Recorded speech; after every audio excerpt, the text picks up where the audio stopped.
Ang tagalupa na viral ang mukha. Bip bip bip bip bip. Bumibip bip bip bip bip bip bip bip bip bip bip na ba? Ang lahat. Martian. Enrico Pañero. Bip bip bip bip bip. Bip bip bip bip bip bip bip. Bip bip bip bip bip. Titilaok! Titilaok! Bip bip bip bip bip. Ito na ang 101.1 Yes FM Balitang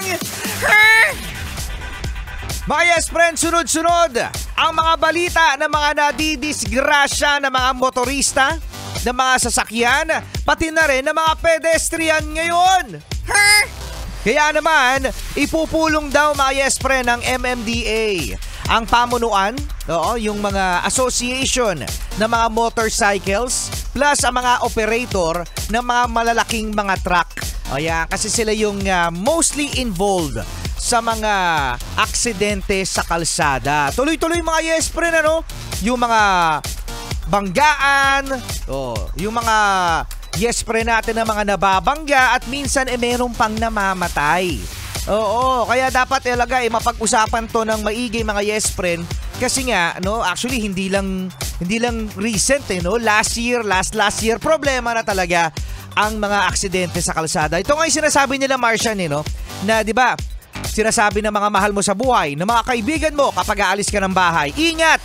Ingat ka ingat ka.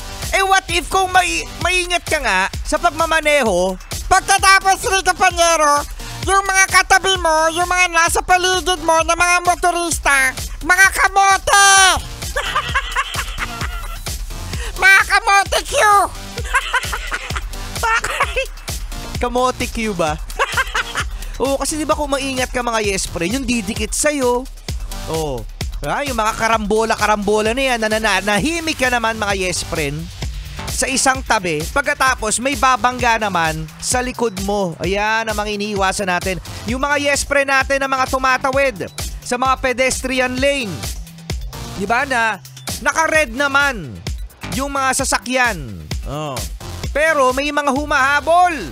Kaya ang nangyayari, merong nabubundol. Nakakalungkot mga Yes Friend kasi minsan buhay ang kinukuha dahil sa mga pagkakamali ng mga driver at napapakamot na lang sila at sasabihing, sorry! Ay di sorry! Di ba mga Yes Friend, ito, meron akong rule mga Yes Friend, bilang isang motorista, bilang isang driver, na kapag merong pedestrian lane, mga Yes, kapag tamang tawiran no matter what, kapag may tatawid dyan sa may linyang puti na yan, mga Yes Friend, hihinto at hihinto talaga ako. Weh! Uy, maniwala ka. Oo, kasi alam mo, may tumatawid mga Yes Friend. At sa mga tumatawid naman, eto mga Yes Friend, sa mga tumatawid, sana meron kayong sense of urgency. Ibig sabihin mga Yes Friend, kung maglalakad kayo, wag naman parang fashion model. Kasi minsan alam mo yung naglalakad, sige, take your time. Yung parang walang sasakyan. Sige, yung parang bang, syempre, as a driver, titignan mo yung titignan mo yung tumatawid. So, syempre, sige, tatawid na si ate. Sige, lakad ka pa, lakad lang. Kaya nakakatuwa yung mga pasahero, mga Yes Friend, na alam mo yun, hindi naman tumatakbo, pero alam nila na nagmamadali sila because may tatawid din ng mga sasakyan. It's a give and take relationship between the motorist at sa mga pedestrian. Pero still, mga drivers, priority natin ang mga tumatawid. Sa tamang tawiran at hindi doon sa tawiran na may nakasulat na may namatay na dito!